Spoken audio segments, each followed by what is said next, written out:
Chapter 6. Ta-da! In the torchlight, Jack saw 3 huge men standing over him. One with very squinty eyes held the torch. One with a very red face held Jack. And one with a very long mustache held on to Annie. Annie was kicking and yelling. "Stop!" said the one with the very long mustache. "Who art thou?" said the one with the very red face. "Spies, foreigners, Egyptians, Romans, Persians," said the squinty-eyed one. "No, you sillies," said Annie. "Oh, brother," Jack muttered. "Arrest them," said the red-faced man. "The dungeon," said the squinty-eyed man. The guards marched Jack and Annie out of the armory. Jack looked back frantically. Where was his backpack? "Go," said a guard, giving him a push. Jack went. Down they marched, down the long, dark hallway. The squinty-eyed man, Annie, the mustached man, Jack, and the red-faced man. Down a narrow, winding staircase, Jack heard Annie shouting at the guards. "Meanies, we didn't do anything!" The guards laughed. They didn't take her seriously at all. At the bottom of the stairs was a big iron door with bars across it. The squinty-eyed man pushed the bars off the door. Then he shoved at the door. It creaked open. Jack and Annie were pushed into a cold, clammy room. The fiery torch lit the dungeon. There were chains hanging from the filthy walls. Water dripped from the ceiling, making puddles on the stone floor. It was the creepiest place Jack had ever seen. "We'll keep them here till the feast is done. Then turn them over to the Duke," said the squinty-eyed man. "He knows how to take care of thieves." "There will be trouble tomorrow," said the mustached man.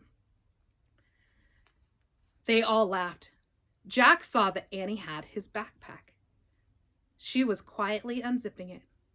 "Come on, let's chain the 2 of them," said the squinty-eyed man. The guards started towards them. Annie whipped her flashlight out of the pack. "Ta-da!" she yelled. The guards froze. They stared at the shiny flashlight in her hand. Annie switched the light on. The guards gasped in fear. They jumped back against the wall. The squinty-eyed man dropped the torch. It fell into a dirty puddle on the floor, sputtered, and went out. "My magic wand," Annie said, waving the flashlight. "Get down or I'll wipe you out." Jack's mouth dropped open. Annie fiercely pointed her light at one then the other. Each howled and covered his face. "Down, all of you, get down," shouted Annie. One by one, the guards lay down on the wet floor. Jack couldn't believe it. "Come on," Annie said to him, "let's go." Jack looked at the open doorway. He looked at the guards quaking on the ground. "Hurry," said Annie. In one quick leap, Jack followed her out of the terrible dungeon. Chapter 7. A secret passage. Annie and Jack raced back up the winding stairs and down the long hallway. They hadn't gone far when they heard shouting behind them. Dogs barked in the distance. "They're coming!" Annie cried. "In here," said Jack. He shoved open a door off the hallway and pulled Annie into the dark room. Jack pushed the door shut. Then Annie shined her flashlight around the room. There were rows of sacks and wooden barrels. "I'd better look in the book," said Jack. "Give it to me." Annie gave him the flashlight and his backpack. He pulled out the book and started tearing through it. "Shh," said Annie. "Someone's coming." Jack and Annie jumped behind the door as it creaked open. Jack held his breath. A light from a torch danced wildly over the sacks and barrels. The light disappeared. The door slammed shut. "Oh man," whispered Jack. "We have to hurry. They might come back." His hands were trembling as he flipped through the pages of the castle book. "Here, a map of the castle," he said. "Look, this must be the rooms we're in. It's a storeroom." Jack studied the room in the book. "There are sacks of flour and barrels of wine." "Who cares? We have to go," said Annie, "before they come back." "No, look," said Jack. He pointed at the map. "Here's a trap door." He read aloud. "The door leads from the storeroom through a secret passage to a precipice over the moat." "What's a precipice?" said Annie. "I don't know. We'll find out," said Jack. "But first we have to find the door." Jack looked at the picture carefully. Then he shined the flashlight around the room. The floor of the room was made up of stones. The trapdoor in the picture was 5 stones away from the door in the hall. Jack shined the light on the floor and counted the stones. 1, 2, 3, 4, 5. He stamped on the 5th stone. It was loose. He put the flashlight on the floor. He worked his fingers under the thin sheet of stone and tried to lift it. "Help!" Jack cried. Annie came over and helped him lift the stone square out of its place. Underneath was a small wooden door. Jack and Annie tugged on the rope handle of the door. The door fell open with a thunk. Jack picked up the flashlight and shined it on the hole. "There's a little ladder," he said. "Let's go." He clipped on the flashlight and felt his way down the small ladder. Annie followed.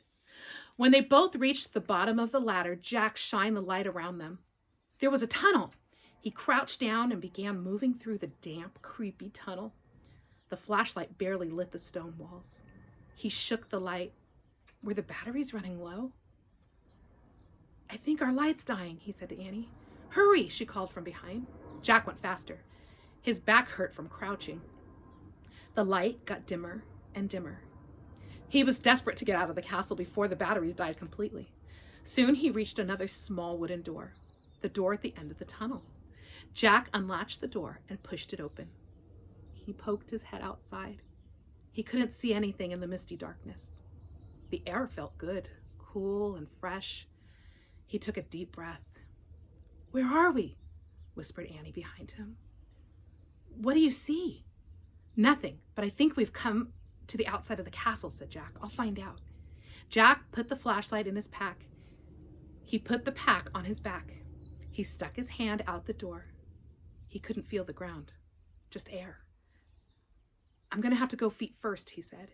Jack turned around in the small tunnel. He lay down on his stomach. He stuck out his legs out the door. Then Jack inched down, bit by bit, until he was hanging out the door, clinging to the ledge. "This must be the precipice," he called to Annie. "Pull me up." Annie reached for Jack's hands. "I can't hold you," she said. Jack felt his fingers slipping. Then he fell. Down through the darkness, splash!